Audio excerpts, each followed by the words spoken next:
screen is visible. Chapter 8 Infrastructure Part 1. तो जब हम इस इंफ्रास्ट्रक्चर की बात करते हैं तो ये बात पता है कि जब इंफ्रास्ट्रक्चर किसी भी इकोनॉमी के लिए डिस्कस होता है तो उसकी क्या इम्पोर्टेंस, लाइक इंफ्रास्ट्रक्चर का मतलब क्या है, और जब किसी इकोनॉमी को आप एज्यूम करते हो तो हम सबसे पहले उसके बारे में क्या क्या चीज़ें सोचते हैं, क्या क्या टेक्नोलॉजी है, किस तरह की बिल्डिंग्स हैं, रोड्स कैसी हैं, हेल्थ फैसिलिटीज़ कैसी हैं उस इकोनॉमी में, और एजुकेशन सिस्टम क्या है वहाँ पर, किस तरह का जो है वो लोगों के पास पढ़ने लिखने की सुविधाएं हैं, ठीक है, बैंकिंग की क्या फैसिलिटीज़ हैं, पानी का क्या सिस्टम है, मतलब हर तरीके की चीज़ें जो हैं वो आप सोचते हैं जब आप किसी इकोनॉमी, जैसे हम यूएसए के बारे में सोचें तो हम सबसे पहले सोचते हैं वाह कैसा इंफ्रास्ट्रक्चर है, क्या बिल्डिंग्स हैं, क्या किस तरह के ब्रिजेस हैं, रोड्स हैं, मेट्रो है, और एक बैंकिंग सिस्टम बिल्कुल फुल प्रूफ है, और सिस्टमैटिक प्लान है, हेल्थ केयर फैसिलिटीज़ बहुत एडवांस्ड हैं, ठीक है। सो ये इंफ्रास्ट्रक्चर है किसी भी इकोनॉमी। तो इंफ्रास्ट्रक्चर डज नॉट मीन कि हम सिर्फ बिल्डिंग की बात कर रहे हैं, नहीं, हम बैंकिंग सिस्टम की भी बात कर रहे हैं। इनफैक्ट हम यहाँ पर ह्यूमन डेवलपमेंट की, क्वालिटी ऑफ लाइफ की भी बात करते हैं, उसे हम सोशल इंफ्रास्ट्रक्चर कहते हैं। मैं आगे इसी चैप्टर में आपको पढ़ाऊंगी जब हम डिस्कस करेंगे टाइप्स और काइंड्स ऑफ इंफ्रास्ट्रक्चर। तो चलो शुरू करते हैं। अभी देखो, ये मैंने आपको एक पिक्चर है, हम ये देख रहे हैं कि यहाँ पे बहुत सारी बिल्डिंग, रोड्स, ठीक है, कार्स, ये सब इस पिक्चर में हमें दिखाई दे रही हैं। तो ये सब कुछ एक किसी भी इकोनॉमी के इंफ्रास्ट्रक्चर के कंपोनेंट्स हैं, ठीक है। अब जैसे कि सपोज मैं एक पेशेंट हूँ और मुझे क्या कहते हैं, ऑल ऑफ अ सडन लगता है कि ओके मुझे डॉक्टर की ज़रूरत है, या मुझे कोई भी बीमारी लग रही है, सपोज मुझे ऐसा लग रहा है कि मुझे हार्ट पे पेन हो रहा है, माइट भी एक हार्ट अटैक का सिम्टम आ रहा है, तो मुझे डॉक्टर की ज़रूरत है। तो डॉक्टर की ज़रूरत मेरी कैसे कंप्लीट होगी? तो दो तरीके हैं उसके, या तो मेरे घर तक एम्बुलेंस आए और मुझे डॉक्टर तक ले जाए, ठीक है, या फिर मैं खुद डॉक्टर तक जा पाऊँ, ठीक है, या डॉक्टर मेरे घर पे विजिट कर ले, ऐसे कई ऑप्शंस हो सकते हैं। तो उसके लिए क्या होगा, सबसे पहले डॉक्टर अवेलेबल होना चाहिए। डॉक्टर अवेलेबल होने का मतलब है कि इस तरह की पढ़ाई, एजुकेशन सिस्टम आपकी इकोनॉमी में होना चाहिए जहाँ पर डॉक्टर्स जो हैं वो डॉक्टर्स को पढ़ाकर डॉक्टर बनाया जाता हो। दूसरा, ट्रांसपोर्ट सिस्टम की बात करेंगे। जैसे सपोज मुझे हॉस्पिटल जाना है तो मेरे पास व्हीकल होना चाहिए या एम्बुलेंस होनी चाहिए, मतलब हमारे यहाँ ट्रांसपोर्ट फैसिलिटी भी स्मूथ होनी चाहिए, व्हीकल्स अवेलेबल होने चाहिए। दूसरा, वो व्हीकल्स चलेंगे किस पे, रोड पे, तो वो रोड्स होनी चाहिए। मेरे घर से हॉस्पिटल तक या डॉक्टर के क्लिनिक तक जाने के लिए सड़क होनी चाहिए। तो ये सब इंफ्रास्ट्रक्चर में आएगा। प्लस अब वो उस डॉक्टर को मेरा ट्रीटमेंट करना है। सपोज मैं अभी हम यहाँ क्या बात करते हैं, हार्ट अटैक की, तो चलो डॉक्टर को सपोज हार्ट अटैक का ट्रीटमेंट करना है, तो उसके पास वो सारे इंस्ट्रूमेंट होने चाहिए, वो सारी मशीनरी होनी चाहिए जो हार्ट को जो है वो ठीक कर सके, चेक कर सके, what is the problem, diagnosis हो सके प्रॉपर, और उसका जो भी आपको प्रॉब्लम है उसका सॉल्यूशन, उसका जो है वो ट्रीटमेंट हो सके। तो ऐसी टेक्नोलॉजी, ऐसा सिस्टम, ऐसे इक्विपमेंट्स, ऐसी मशीनरी, ये सारा कुछ भी होना चाहिए उस डॉक्टर के पास, उस हॉस्पिटल में। तो ये भी इंफ्रास्ट्रक्चर का पार्ट है। तो इससे देखो, अब मैं आपको इंट्रोड्यूस कर रही हूँ, तो मतलब इंफ्रास्ट्रक्चर से आपको क्या पता लग रहा है कि ऐसी सारी सर्विसेज, ऐसी सारे रिसोर्सेज जो किसी इकोनॉमी में जितने भी फंक्शंस होते हैं उन्हें सपोर्ट करते हैं, वो इंफ्रास्ट्रक्चर के अंदर आएगा। यहाँ कुछ एग्जांपल्स यहाँ पे आपको पिक्चर में दिखाई दे रहे हैं, जैसे रोड्स मैं आपको ऑलरेडी बता चुकी हूँ, एयरपोर्ट जो एक प्लेस से दूसरे प्लेस को कनेक्ट करते हैं, चाहे वो आपको जो है वो इंडिविजुअल्स को जाना हो या फिर आपको कार्गो, ठीक है, कुछ सामान मूव करना हो। पोर्ट्स स्पेशली जो है वो हमारे एक सामान को एक जगह से दूसरी जगह ले जाने में काम आते हैं। इंपोर्ट एक्सपोर्ट बहुत ज़्यादा डिपेंड करता है इस पर। In fact domestic movement of goods इस पे बहुत ज़्यादा डिपेंड करता है। रेलवे, अगेन पैसेंजर्स के लिए भी अवेलेबल है, कार्गो के लिए भी अवेलेबल है। Energy, electricity, electricity is one of the major component of the economy infrastructure. कैसे? कोई भी मशीनरी बननी है, कोई भी टेक्नोलॉजी को जो है वो ऑपरेशनल करना है, आपको हर चीज के लिए एनर्जी चाहिए, ठीक है, और इलेक्ट्रिसिटी आपको चाहिए। तो जब तक आपके यहाँ खुद इलेक्ट्रिसिटी का प्रोडक्शन नहीं होगा, आप कैसे दूसरे किसी भी इकोनॉमी पे बेस्ड होके, डिपेंडेंट होके अपनी इकोनॉमी रन करोगे, तो आप पीछे रह जाओगे। तो एनर्जी इंफ्रास्ट्रक्चर में बहुत इंपॉर्टेंट कंपोनेंट है। यूटिलिटीज, वाटर फैसिलिटीज कैसी है, सैनिटेशन फैसिलिटी कैसी है, ठीक है, किस तरह की चीज़ें अवेलेबल हैं आपके यहाँ के लोगों को जो उनकी क्वालिटी ऑफ लाइफ को इम्प्रूव करा सकें। एजुकेशन सिस्टम कैसा है, मैं यहाँ पे बात कर रही थी अभी डॉक्टर्स की, तो क्या ऐसे कोई मेडिकल कॉलेजेस हैं जहाँ पर डॉक्टर बनाने के लिए पढ़ाई की जाती हो, या जो है वो इस तरीके से एजुकेशन प्रोवाइड की जाए कि एक इंडिविजुअल आगे जाके डॉक्टर बन सके और अपने आगे कम्युनिटी को सर्व कर सके। हॉस्पिटल्स, हेल्थ केयर फैसिलिटीज खुद कैसी हैं, किस तरह का सिस्टम है आपकी इकोनॉमी में। आजकल तो आप इंडिया की बात करते हैं तो मेडिकल टूरिज्म एक इम्पॉर्टेंट टर्म है, हमें पता होनी चाहिए। बहुत सारे कंट्रीज से लोग इंडिया आते हैं अपना ट्रीटमेंट कराने, स्पेशली पाकिस्तान से मेडिकल टूरिज्म बहुत ज़्यादा है, ठीक है। तो हेल्थ केयर सिस्टम आपके यहाँ कैसा है? अभी कोविड को अगर आप एक्सक्लूड कर दो, सो बहुत ज़्यादा एडवांसमेंट हमारे यहाँ हेल्थ केयर सिस्टम में है। हाँ, कोविड के टाइम में काफ़ी लोगों ने स्ट्रगल किया, बहुत सारे प्रॉब्लम्स हुए, सबने देखा, नोटिस किया, पर ठीक है, अभी उसमें नहीं जा रहे हैं। तो हेल्थ केयर सिस्टम किसी भी इकोनॉमी का क्या है, कैसा है, तो ये बेटा ये। और फिर है कि सोशल इंफ्रास्ट्रक्चर, सोशल इंफ्रास्ट्रक्चर की में हम यहाँ बात करते हैं ह्यूमन डेवलपमेंट की, ठीक है। तो ह्यूमन डेवलपमेंट में आप फिर से बात करोगे क्वालिटी ऑफ लाइफ की, उसके लिए क्या फैसिलिटीज अवेलेबल, उसका हैप्पीनेस इंडेक्स क्या बोलता है, उसके लिए हेल्थ, एजुकेशन, ठीक है, और हाउसिंग फैसिलिटीज कैसी, किस तरह के घर में वो रहने को उसको मिल पा रहा है, उस घर के अंदर क्या सुविधाएं मौजूद हैं उसके लिए, ठीक है। तो ये सारा जो है इंफ्रास्ट्रक्चर के कुछ कंपोनेंट्स हैं। तो सीधा सीधा सिंपल डेफिनेशन पे आती हूँ। 1 नंबर में आपको पूछा जा सकता है एक्सप्लेन द टर्म इंफ्रास्ट्रक्चर, तो आप कैसे एक्सप्लेन करोगे? So infrastructure refers to all such activities or services or facilities that are needed to provide different kind of services in the economy. तो मतलब जो इकोनॉमी में डिफरेंट सर्विसेज है उनको सपोर्ट करने के लिए, उनको ठीक से जो है वो प्रोवाइड कराने के लिए जिन फैसिलिटीज की, जिन एक्टिविटीज की जरूरत है, वो क्या कहलाते हैं? इंफ्रास्ट्रक्चर। जैसे पेशेंट को डॉक्टर तक पहुंचाने के लिए किस चीज की जरूरत है? एम्बुलेंस की। और किस चीज की जरूरत है? एक प्रॉपर कम्युनिकेशन चैनल की, टेलीफोन सिस्टम। और किस चीज की जरूरत है? रोड की, जो घर से हॉस्पिटल को कनेक्ट कर रही है, ठीक है। तो ये सारी एक्टिविटीज, ये सारी सर्विसेज क्या कहलाएंगी? इंफ्रास्ट्रक्चर। ओके, सो ये क्या करता है इंफ्रास्ट्रक्चर? सारी सपोर्टिंग सर्विसेज देता है मेन इंडस्ट्री को, एग्रीकल्चरल प्रोडक्शन को, ट्रेड को, कॉमर्स को, जितनी भी सपोर्टिंग सर्विसेज है। भाई मुझे रॉ मटेरियल एक जगह से दूसरी जगह अपनी फैक्ट्री में मंगाना है, कैसे आएगा? रेलवेज मेरी हेल्प कर सकता है, रोड ट्रांसपोर्ट सिस्टम मेरी हेल्प कर सकता है, पोर्ट मेरी हेल्प कर सकते हैं, एयरपोर्ट मेरी हेल्प कर सकता है, ठीक है। तो ऐसे ऐसे ऐसे करके हमारी बहुत सारी सपोर्टिंग सर्विसेज है। मुझे एग्रीकल्चर प्रोडक्शन में पानी, अपने खेत में जो है प्रॉपरली पानी की सिंचाई करनी है, सब कुछ करना है, इरिगेशन सिस्टम, वाटर फैसिलिटी, ये मेरी हेल्प करेगी, ठीक है। सो ऐसे करके बहुत सारे इंफ्रास्ट्रक्चर के, जैसे मैंने एग्जाम्पल आपको लास्ट स्लाइड में दिखाए, यहाँ पे मैंने लिख दिया रेलवे है, इरिगेशन है, रोड्स है, पब्लिक यूटिलिटी है जिसमें हेल्थ आएगा, कम्युनिकेशन सिस्टम आएगा, आपकी डाक भी है, टेलीफोन भी, आजकल तो मोबाइल फोन का जमाना है, लैपटॉप है, ठीक है। तो कम्युनिकेशन सिस्टम, इंटरनेट के थ्रू आप जो है वो हर एक से कम्युनिकेट करते हैं आज की डेट में। इलेक्ट्रिसिटी, एनर्जी और बहुत सारे और चीज़ें जो आपको जो है वो इंफ्रास्ट्रक्चर के कंपोनेंट्स की तरह हम ट्रीट करते हैं। वो क्या कर रही हैं?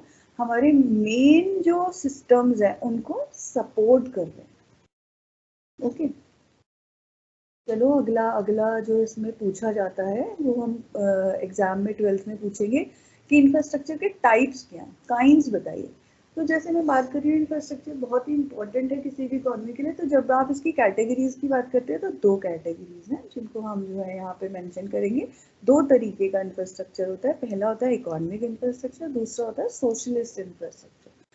ठीक है, तो अब इकोनॉमिक इंफ्रास्ट्रक्चर देखो नाम में इकोनॉमिक लिखा हुआ है, तो इकोनॉमिक इंफ्रास्ट्रक्चर मीन्स यहाँ पर ऐसे एलिमेंट्स की बात हो रही है जो इकोनॉमी के डेवलपमेंट के लिए यूज होते हैं या इम्पॉर्टेंट है। So all such elements which are essential for the development of the economy, economy की ग्रोथ में यूज करेंगे उन एलिमेंट्स को और वो हेल्प करेंगे। जैसे हमारा इकोनॉमी में ट्रांसपोर्ट सिस्टम कैसा है, इलेक्ट्रिसिटी कैसी है जिसकी बेस पे इंडस्ट्रीज रन होती हैं, कम्युनिकेशन इंफ्रास्ट्रक्चर कैसा है, तो मतलब इंटरनेट फैसिलिटीज कैसी हैं, टेलीफोन फैसिलिटीज कैसी हैं, वो कितना एडवांस्ड है। आजकल 5G की बात हम कर रहे हैं यहाँ पे। टेक्नोलॉजी, वो कितनी एडवांस टेक्नोलॉजी हम यूज करते हैं। तो जितनी एडवांस टेक्नोलॉजी होगी उतना ज़्यादा इकोनॉमिक डेवलपमेंट होगा। और फिनेंशियल डिस्ट्रीब्यूशन कैसा है, किस जो भी हमारे यहाँ फंड्स एलोकेट होते हैं वो किस तरीके से एलोकेट होते हैं, किस तरीके से डिस्ट्रीब्यूट होते हैं। जो हमारा GDP है उसका सेक्टर वाइज डिस्ट्रीब्यूशन कैसा है, वो कितना जो है वो ट्रांसपेरेंट और बैलेंस्ड है।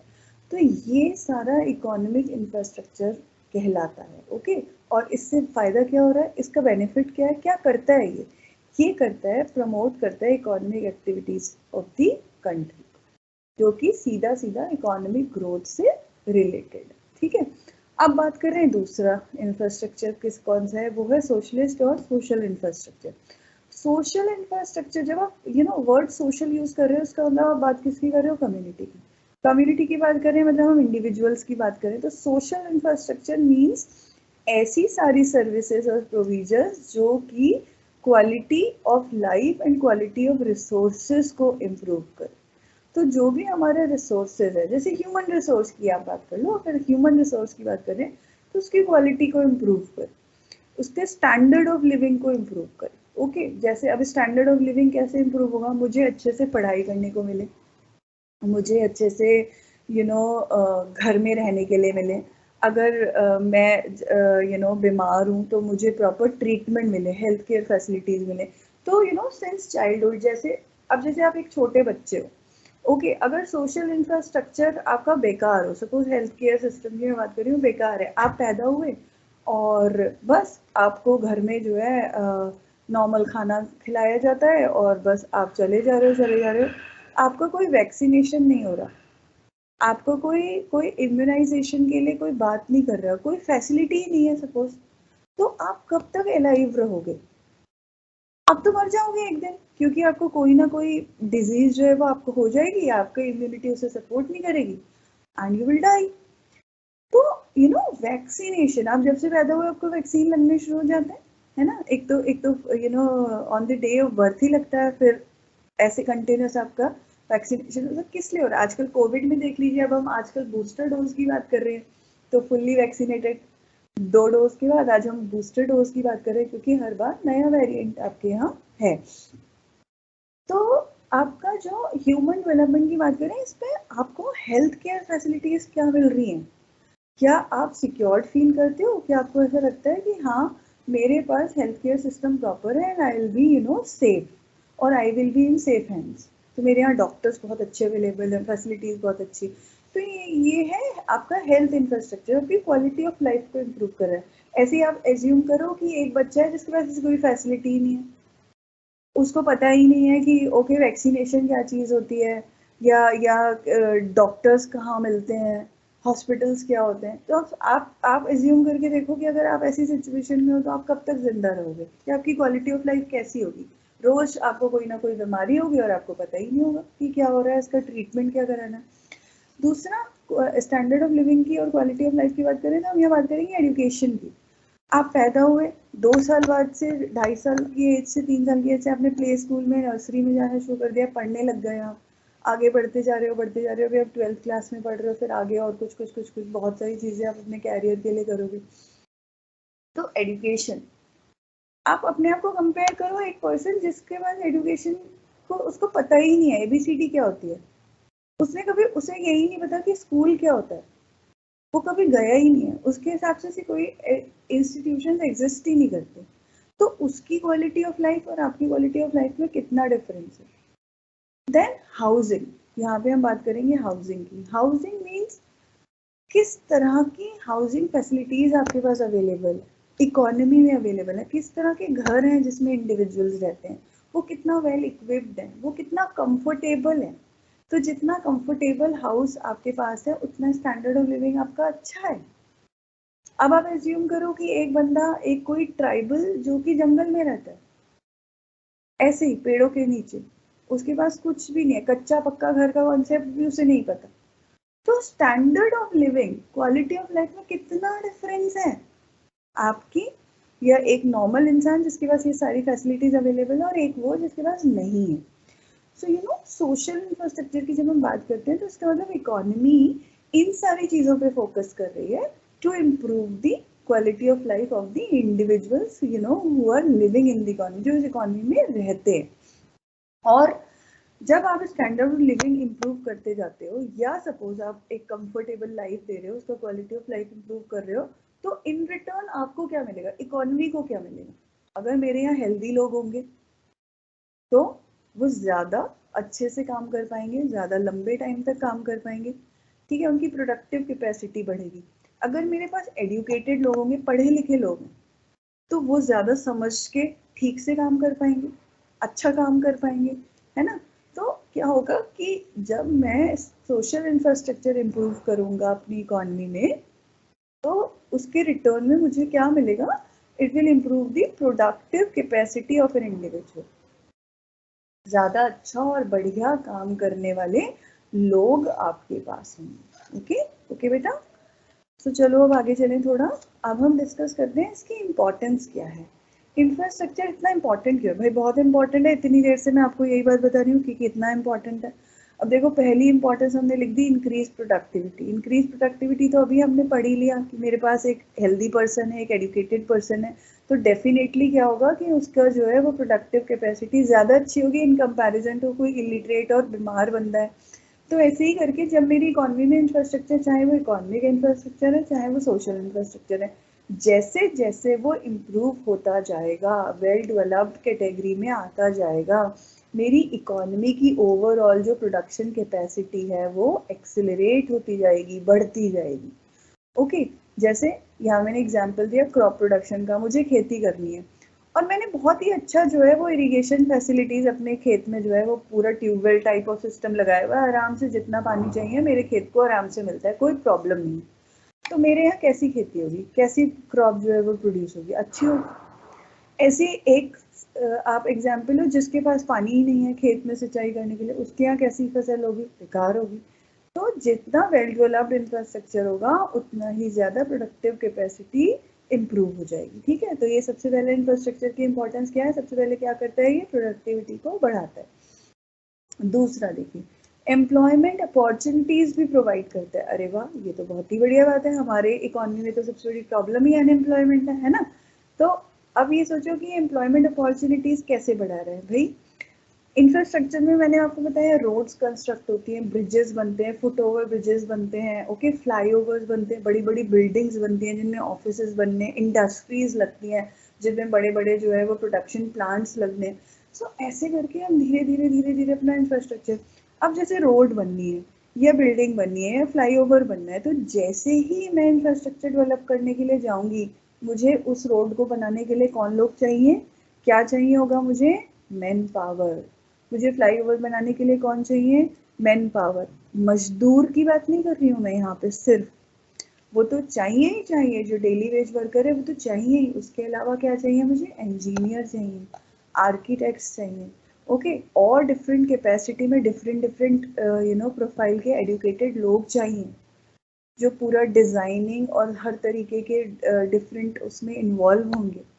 तो मुझे हर तरीके के बंदे चाहिए, तो मैं एम्प्लॉयमेंट अपॉर्चुनिटी सबके लिए क्रिएट कर रहे हैं इकॉनमी में। ओके, सो जब भी इंफ्रास्ट्रक्चर डेवलप होता है तो आप क्या करते हो, एम्प्लॉयमेंट अपॉर्चुनिटीज इंक्रीज होती जाती है, जो कि धीरे धीरे धीरे धीरे इकॉनमी को डेवलप करती है। तीसरा, facilitating the functioning of economy. अब फंक्शनिंग ऑफ इकोनॉमी हमने बता दिया कि इंफ्रास्ट्रक्चर हमेशा एक सपोर्ट रोल में होता है, जितना अच्छा इंफ्रास्ट्रक्चर होगा उतना अच्छा इकोनॉमी फंक्शन करेगी, ठीक है। तो हम हर इकोनॉमी चाहती है कि वो फुल एफिशिएंसी में फंक्शन करे या अपने उसके पास जितने भी रिसोर्सेज हैं उनको ऑप्टिमल लेवल पे यूटिलाइज करे। तो ये तो हर इकोनॉमी की विश है। तो इसको करने के लिए क्या चाहिए होगा, मेरे पास जितने रिसोर्सेज है मुझे उन्हें फुल्ली यूटिलाइज करना है। तो फुल्ली यूटिलाइज करने के लिए मुझे उनको प्रॉपर जो उनकी रिक्वायरमेंट है वो देनी पड़ेगी। जैसे मेरे पास सपोज 100 लोग हैं और मुझे 100 के 100 लोगों से काम कराना है कि वो सड़क पे रोड़ी पत्थर तोड़ने का काम है, 100 के 100 लोग मैं चाहती हूँ एक साथ कर, मगर मेरे पास सिर्फ 5 हैमर्स हैं या 5 हथौड़े हैं। तो इसका मतलब एक बार में मैं 5 लोगों से काम करा पाऊंगी, 95 लोग मेरे खाली बैठेंगे, फिर जब वो 5 थक जाएंगी तो बाकी 5 लोगों को दे देंगे। तो ऐसे करते ना बहुत रिसोर्स वेस्ट कर रही हूँ। लेट्स से मैं क्या करती हूँ कि मैं इंफ्रास्ट्रक्चर क्योंकि डेवलपमेंट में मेरे पास ऐसा मैंने प्लानिंग करी कि मेरे पास 100 हैमर्स आ गए, 100 हैमर्स आ गए, 100 ही लोग हैं। अब मेरे जो रिसोर्स यूटिलाइजेशन है वो कितनी हो रही है, 100%।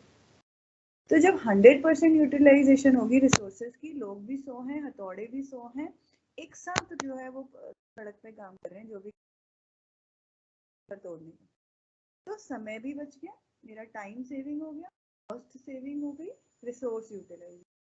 ये सब कब हो पाया, जब मैंने उनको जो उनकी रिक्वायरमेंट थी टेक्नोलॉजी की, इक्विपमेंट की, इंस्ट्रूमेंट की, इन टर्म्स ऑफ इंफ्रास्ट्रक्चर वो अरेंज कर दी, ठीक है। तो जितना ज़्यादा मेरे पास वेल डेवलप्ड इंफ्रास्ट्रक्चरल फैसिलिटीज होंगी उतना बढ़िया मेरी इकोनॉमी फंक्शन करेगी। ऐसे ही कम्युनिकेशन फैसिलिटीज अगर प्रॉपर होंगी तो मेरी इकोनॉमी बढ़िया फंक्शन करेगी। ट्रांसपोर्ट फैसिलिटी, इलेक्ट्रिसिटी, बैंकिंग, ये सब कुछ प्रॉपर होगा तो मेरी इकोनॉमी का फंक्शनिंग जो है वो बहुत ही अच्छी हो जाएगी, क्योंकि ये सब उसको फैसिलिटेट करेंगे प्रॉपरली फंक्शन करने में। ओके, सो अब नेक्स्ट इम्पॉर्टेंस है प्रमोट्स इकोनॉमिक ग्रोथ। तो ये तो होना ही है जी। अब देखो प्रोडक्टिविटी यहाँ से बढ़ रही है, एम्प्लॉयमेंट यहाँ बढ़ा रही है, ये इकोनॉमी की फंक्शन करने में हेल्प कर रही है।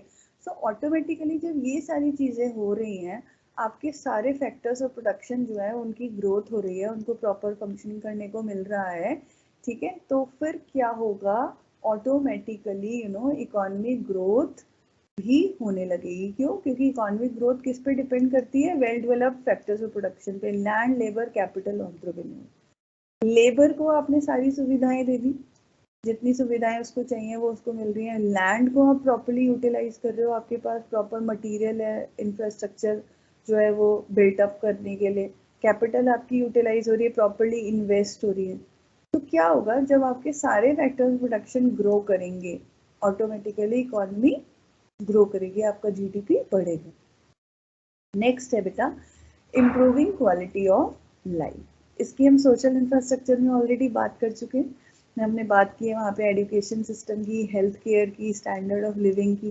तो ये मैं ऑलरेडी आपको बता चुकी हूँ कि जब ये सारी चीज़ें आपकी इकोनॉमी में अच्छे से अवेलेबल होती हैं इंडिविजुअल्स को, आप सोशल इंफ्रास्ट्रक्चर डेवलप करने की बात कर रहे हो, सो ऑटोमेटिकली क्या होगा, आपका जो है वो क्वालिटी ऑफ लाइफ इम्प्रूव होती चली जाएगी, ठीक है।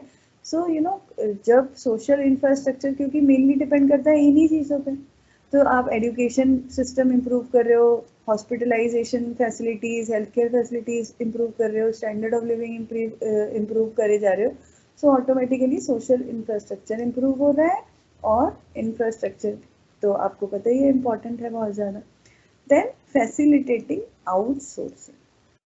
ओके, आउटसोर्सिंग आजकल अगर आप इंडिया की बात करो तो ये एक एमर्जिंग इकोनॉमी है। हमेशा सुनते रहते हैं India is an emerging economy, India is an emerging market, जहाँ पे बहुत सारे जो मैन्युफैक्चरर्स हैं, जो बड़ी बड़ी कंपनीज हैं, वो अट्रैक्ट होती रहती हैं to to have their business in India.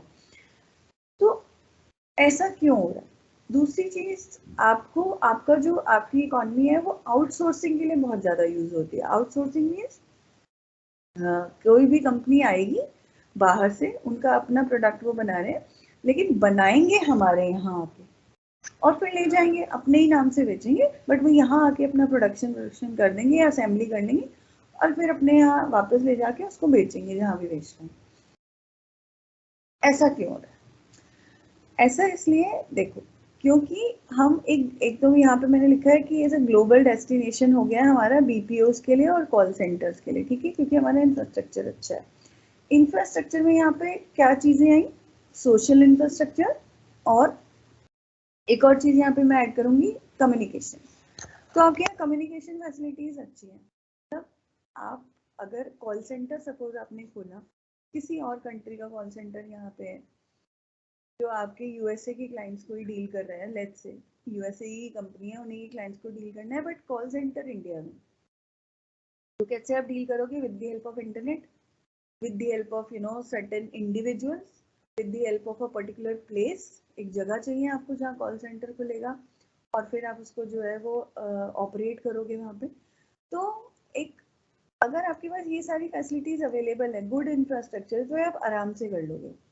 अब इसमें क्या है कि हम ही क्यों, इंडिया क्यों?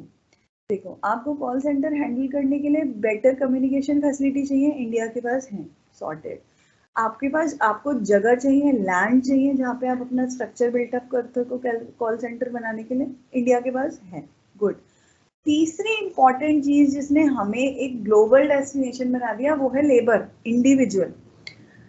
मतलब जो हमारे यहाँ लोग हैं जो कॉल सेंटर में काम करेंगे, सी हम एक सेकंड पॉपुलेटेड कंट्री है, ठीक है, तो हमारे यहाँ जो सप्लाई ऑफ लेबर है that is much more than the demand of labour. तो लोग अवेलेबल है इजीली कोई भी काम करने के लिए। तो कॉल सेंटर और बीपीओस में काम करने के लिए हमारे पास जो सप्लाई ऑफ लेबर है वो एबंडेंस में है, आराम से अवेलेबल है, इन कंपैरिजन टू यूएसए। अब यूएसए की कंपनी ने इंडिया में बीपीओ क्यों खोला?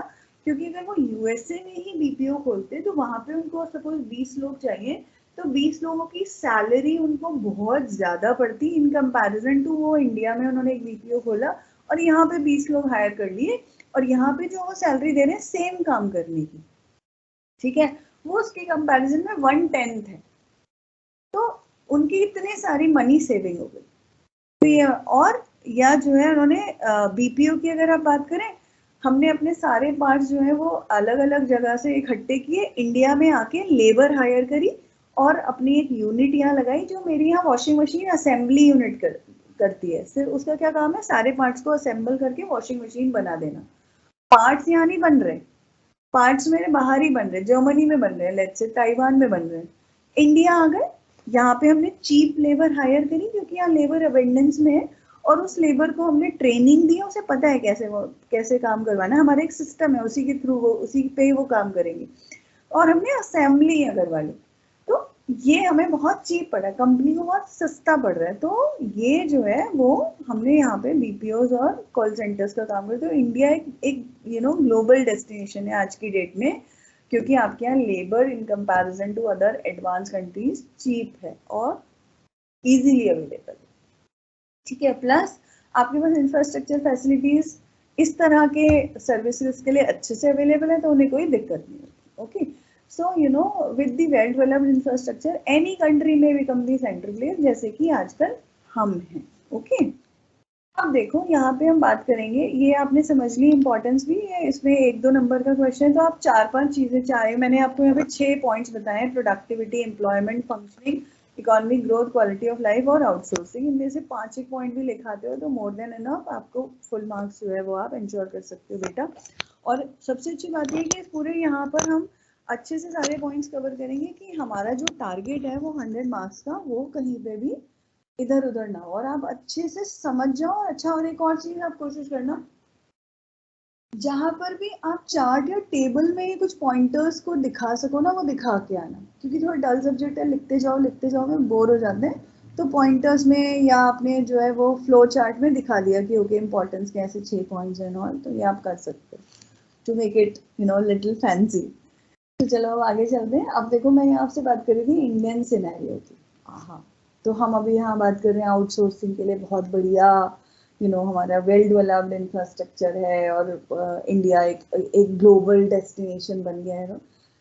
वो सारी बातें ठीक है, बट कुछ चीजों में ठीक है, जैसे हमने यहाँ पे कम्युनिकेशन की बात कर ली, या हमने लेबर यूटिलाइजेशन की बात कर ली, तो that is okay. But otherwise जो स्टेट ऑफ इंफ्रास्ट्रक्चर इंडिया का है in comparison to other countries, guys, that is not good, that is poor.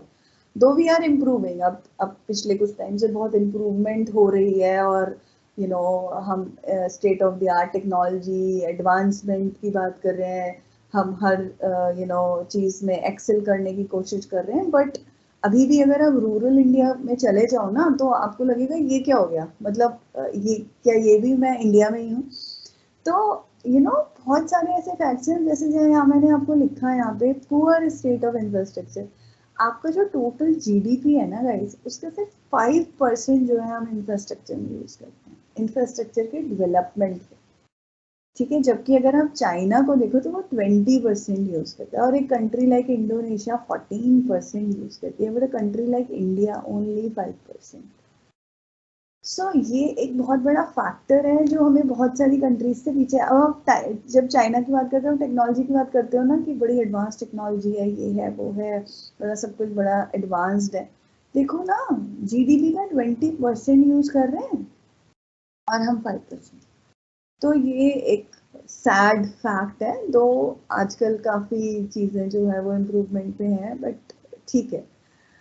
अभी अब सेकेंड फैक्ट यहाँ मैंने लिखा, देख, इलेक्ट्रिसिटी फैसिलिटी, घर घर बिजली है ना, गांव गांव में बिजली। बट गाइस 2010 तक आप बात करो ना, सिर्फ 62% of the rural house holds, गाँव में जो गांव वालों के घर है, उनमें सिर्फ 62% लोगों के पास इलेक्ट्रिसिटी फैसिलिटी थी। वो लोग क्या करते थे, लालटेन, ठीक है, मोमबत्ती, दिए मिट्टी के तेल के, ये सबको जो है जला के, चूल्हा लकड़ी जला के वो जो है वो अपने काम करते थे। आज भी कुछ ऐसे एरियाज हैं जहाँ पर लाइट नहीं है, तो अभी उसके लिए भी प्रोग्रेस चल रही है, हो सकता है कुछ टाइम में ये चीजें खत्म हो जाएं, बट अभी तो नहीं है।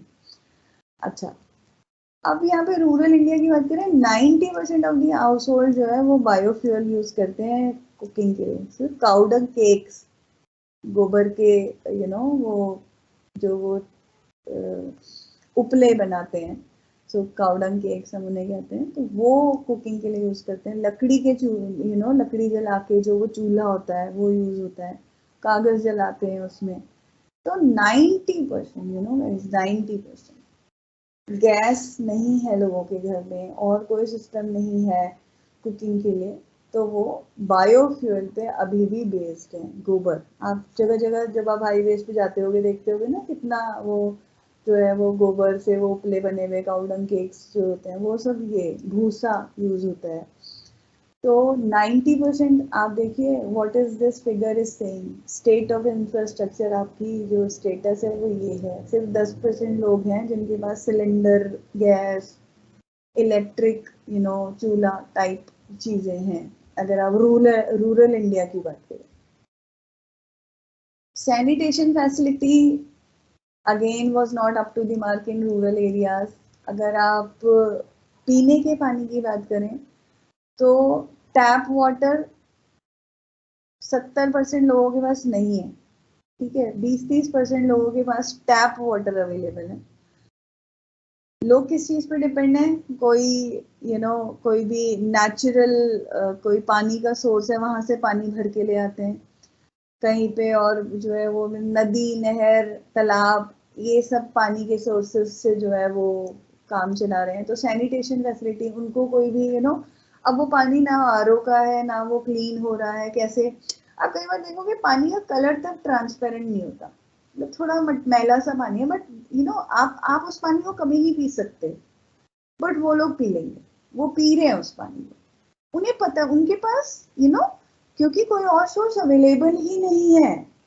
Water cleaning process of sedimentation ये कैसे, उनको पता ही नहीं है कैसे करेंगे, ठीक है, वो उबाल के भी कितना पानी उबाल के यूज करें, क्योंकि अल्टीमेटली कुकिंग के लिए जो फैसिलिटीज हैं, जो बायोफ्यूल, इलेक्ट्रिसिटी भी नहीं है।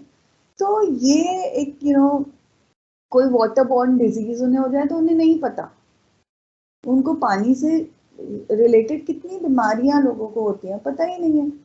वैक्सीनेशन अगर नहीं है तो और प्रॉब्लम है, इम्यूनाइजेशन प्रॉपर नहीं है। तो ये जो इंफ्रास्ट्रक्चर है जिसको आप हेल्थ इंफ्रास्ट्रक्चर या फिर आप सोशल इंफ्रास्ट्रक्चर की बात अगर कर रहे हैं, मैं यहाँ पे क्वालिटी ऑफ लाइफ की, स्टैंडर्ड ऑफ लिविंग को मैं यहाँ पे एक पॉइंट आपको उठा रही हूँ। तो ये एक सैड स्टेट है थोड़ा सा इंडिया का अभी, though we are working hard to improve it, but ठीक है, धीरे धीरे करके ही चीज़ें हो सकती हैं। तो ये जो है इंडियन सिनेरियो, ये आप लिख कर आ सकते हैं अगर आप स्टेटस ऑफ इंफ्रास्ट्रक्चर आपसे पूछा जा रहा है तो। ओके, 2 नंबर में पूछा जाता है, आप लिख के आ सकते हैं। ठीक है, तो आज के लिए इतना ही करते हैं guys. Thank you so much, बने रहिए पाठशाला के साथ, पढ़ते रहिए ऐसे। और मेरी ऐप पे बहुत सारी चीज़ें अवेलेबल हैं, आप चाहें तो जो है वो वहाँ पर देख के कर सकते हैं। Thank you.